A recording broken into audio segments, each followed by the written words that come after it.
कुंडली कवरदार विठ्ठल श्री ज्ञानदेव तुकाराम जगद्गुरु जगदवंदनीय श्री संत तुकोबाराया अभंग गाथा अभंग 1078।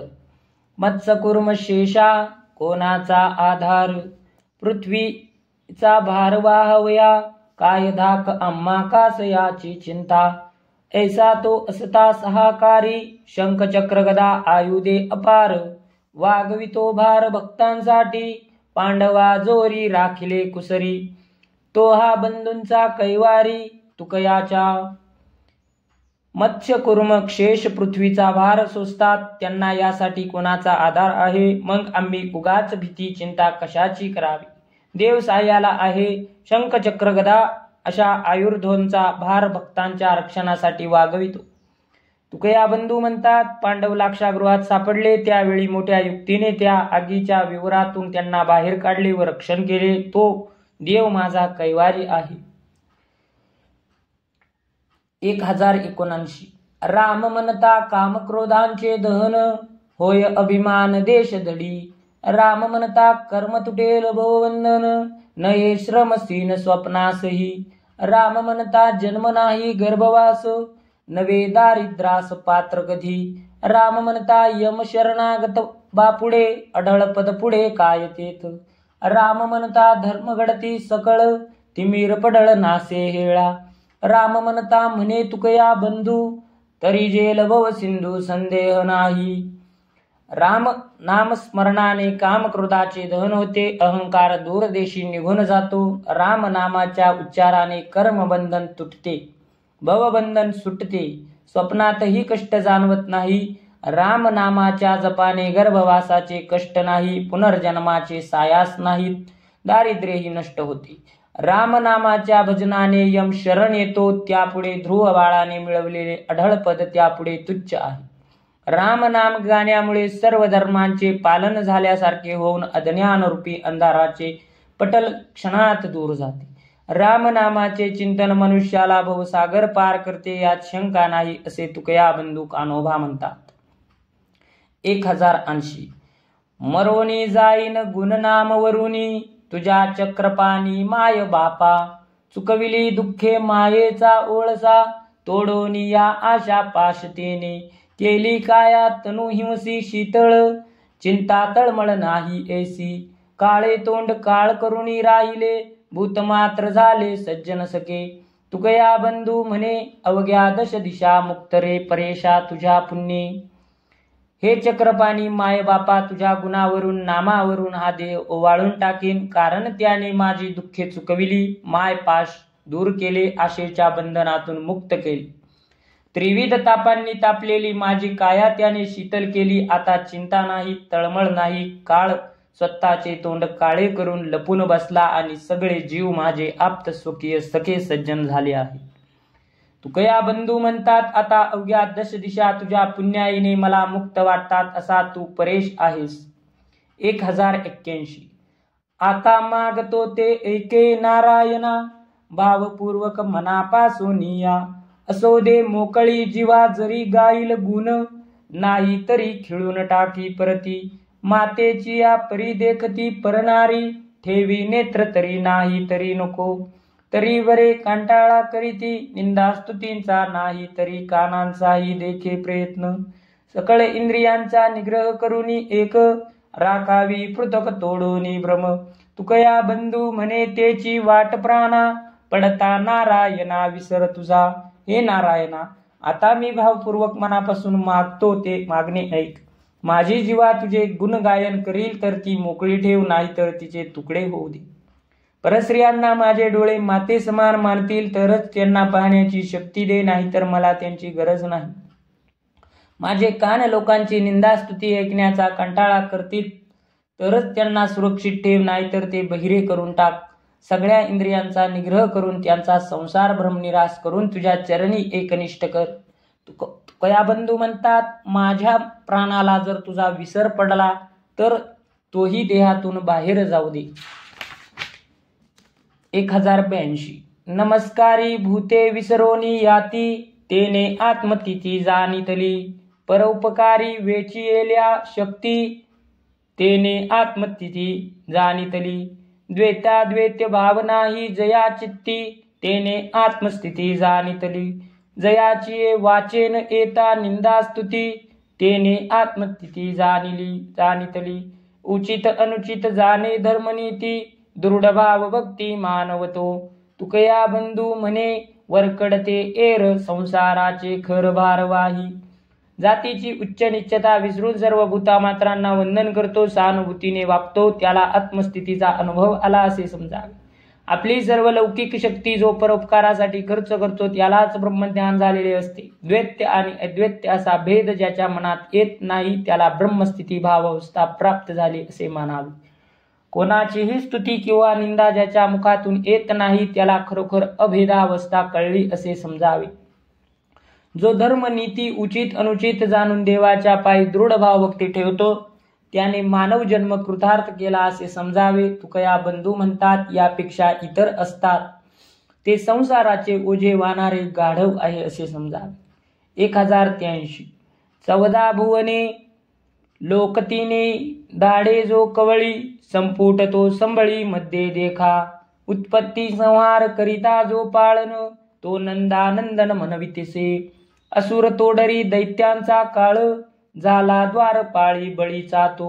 लक्ष्मीचा स्वामी शिराच्या सागरा, उच्छिष्ट कवळा पसरी मुख. तुकया बंधू म्हणे चतुरांचा राव, भावे तो पहाओ केला वेडा. तिन्ही लोक 14 भुवने ज्याने आपल्या दाढेमध्ये आवळली तो भक्ताच्या आवडीसाठी लहानशा संपुटात किंवा संबळीमध्ये लहान होऊन राहतो. तो जगाची निर्मिती, पालन, रक्षण आणि शेवटी लय करतो. तो देव गोकुळातील नंदाचा बाळ म्हणवितो. ज्याने दैत्याचा नाश करून आपल्या पायात असुर मर्दनाचे प्रतीक म्हणून पैंजण बांधले, तो बळीच्या द्वारात द्वारपाल म्हणून दार राखीत उभा राहतो. असा देव लक्ष्मीचा पती आहे. क्षीरसागरात निवास करतो. तोच गोपाळाच्या उष्ट्या घासासाठी तोंड उघडतो. तुकया बंधू म्हणतात असा चतुरांचा राजा देव भक्ताच्या भावासाठी कसा वेडा झाला पहा. 1084. कोण या पुरुषार्थाची गती, आणि येला हातो हाती. जहाज पृथ्वी पती, केली ख्याती अद्भुत. भला पुंडलिका भला, महिमा नव जाय वर्णिला. दगा देवनी अवघियाला, सांठविले अविनाश. केले एके घरी केने, भरली सदोदित दुकाने. दुमदुमली सुखाने, हे भाग्याची पंढरी. तुकया बंधू म्हणे किल्ल्या संतांच्या हाती दिल्या. अंगा वेगळे आपुल्या, टाकोनी झाला महिमान. ब्रह्मांडाचा अधिपती, भवसागर तरुण नेणारे जहाज असा देव आपलासा करून या पुंडलिकाने केवढा पुरुषार्थ केला. त्याचे मोल कोणाला कळले का? ही केवढी कीर्ती झाली. हे पुंडलिका, तू सर्व विकारांना दगा देऊन अविनाश पांडुरंग रूपी मालाची साठवण एका घरी केली. त्यामुळे पंढरीत परमार्थाची दुकाने सर्व काळ भरलेली आहे. त्या परमार्थ सुखाने पंढरी नगरी ही वस्तू पुंडलिकाने खजिन्यात साठवली आणि त्याच्या किल्ल्या संतांच्या हाती सोपवून आपण मोकळा झाला. हे त्याचे थोरपण आहे असे कान्होबा म्हणतात. 1085. केली हरनाळा अंघोळी, येऊनी बैसलो रावळी. अजीचे झाले भोजन, रामकृष्ण नारायण. तुकया बंधू म्हणे नास, नाही कल्पांती जयास. मी वाहत्या पाण्यात अंघोळ केली आणि देवाच्या मंदिरात येऊन बसलो. आज माझे रामकृष्ण नारायण या नामरसाने भोजन झाले. तुकया बंधू म्हणतात आता मला कल्पांती नाश नाही. 1086. तुझ लागी माझा जीव झाला पिसा, अवलोकी तो दिशा पांडुरंगा. सांडिला व्यवहार माया लोकाचार, छंद निरंतर हाची मनी. ऐकले तिकानी ते रूपलोचन, देखावयासी न करिताती. प्राण हा विकळ होय कासा विस, जीवनाविन मत्स्य तयापरी. तुका म्हणे आता कोणता उपाव, करू तुझे पाय आतुडे तो. 1086. देवा, तुझ्यासाठी माझा जीव वेडा झाला आहे. तू मला दिसावा म्हणून सर्व दिशांना मी आशेने पाहत आहे. लोकव्यवहार, संसाराची माया, लोकाचार यांचा त्याग केला. तुझ्या दर्शनाचा छंद सतत माझ्या मनात राहतो. संत मुखातून तुझ्या स्वरूपाचे वर्णन मी ऐकले आणि तेच रूप पाहण्यासाठी माझे डोळे अधीर उत्सुक झाले आहे.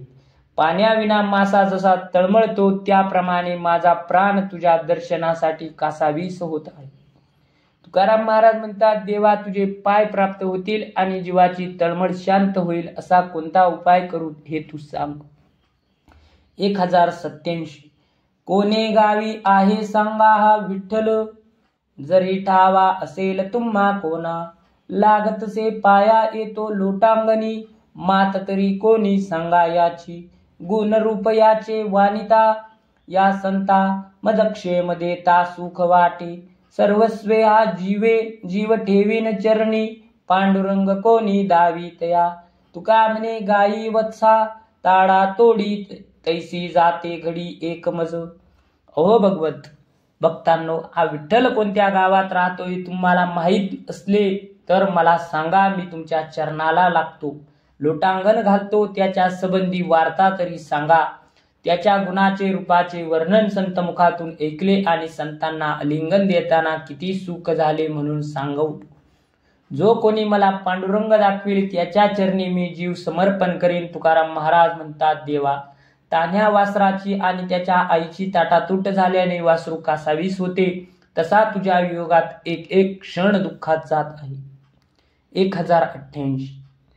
विठ्ठल माझा जीव, विठ्ठल माझा भाव, कुळधर्म देव विठ्ठल माझा गुरु, विठ्ठल माझा तारू, उतरील पार भव नदीचा, विठ्ठल माझी माता, विठ्ठल माझा पिता, विठ्ठल चुलता बंधू बहिणी बंधू, विठ्ठल जन विठ्ठल माझे मन, सोयीरा सज्जन विठ्ठल माझा, तुका म्हणे माझा विठ्ठल विसावा, त्वरित गावा जाईन त्याच्या.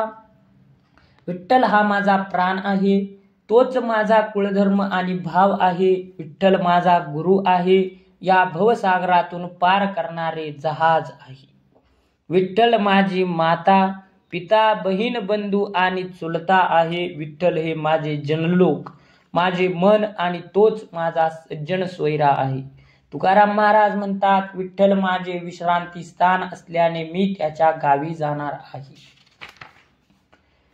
1089. एकाची सोयी कवित्वाचे बांधे, बांधली या साधे काय ते, काय हाती लागे भुसाचे कांडणी, सत्यासी दाटणी करून काय, कवित्वाचे रूढी पाया पडे जग, सुखावेनी मग नरका जाय, तुका म्हणे देव केल्या विन साहे, फजित ते आहे लटिक्या अंगी. 1051. एखाद्याची अभिजात काव्य रचना पाहून त्याच्यासारखी शब्द जुळवून नक्कल करण्यात काय फायदा, भूस कितीही काढले तरी त्यातून काय हाती येणार, सत्याची पायमल्ली करण्यात काही लाभ नसतो. रूढी मान्य किंवा लोकप्रिय विषयावर कवित्व केले की कवी म्हणून त्याचा आनंद मान्यता मिळते, लोकही पाया पडतात, पण समाजाची दिशाभूल करणारा कवी सदगतीला जात नाही, तो नरकात जातो. तुकाराम महाराज म्हणतात, देव सहाय्य करून घेतल्याशिवाय नक्कल करून केलेल्या काव्य रचना खोट्या नकली कवींची फजिती करतात. 1090. भल्याचे दर्शन तेथे, शुभची वचन बोलावे हे धर्मनीत, शोभे होत नाही हित, मर्यादा ते बरी, वेळ जाणावी चतुरी, तुका म्हणे बहु लागे ऐसे बरे मऊ. 1090. भल्याचे दर्शन होते, तेथे शुभ शब्दांची देवाणघेवाण होते, धर्माचे नीतीचे संत प्रतिपादन करतात, त्यांचे वचन ऐकणाऱ्यांनी त्यांचा राग मानला तर ते हितकारक होत नाही, म्हणून चाणाक्ष लोकांनी योग्य वेळ जाणून मर्यादा पाळून शुभ असेल तेच वचन बोलावे. तुकाराम महाराज म्हणतात, मऊ वचन ऐकायला बरे वाटतात. पुंडलिक वरदार विठ्ठल श्री ज्ञानदेव तुकाराम पंढरीनाथ भगवान की जय. माऊली ज्ञानेश्वर महाराज की जय.